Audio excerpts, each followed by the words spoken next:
Assalamualaikum warahmatullahi wabarakatuh dan salam sejahtera.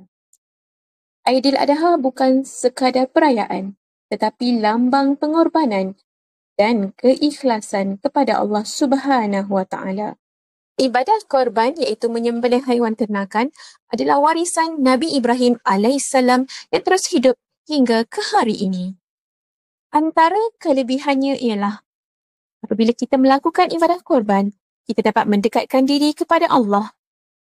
Yang kedua, membersihkan harta daripada sifat bakhil. Yang ketiga, menyemai nilai kasih sayang dan keprihatinan kepada yang memerlukan. Dan yang keempat, setiap titisan darah yang mengalir menjadi saksi ketaatan hamba kepada Tuhannya.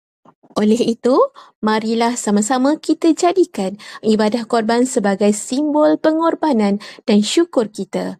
Rebut pahala besar sempena Hari Raya Aidiladha yang mulia ini.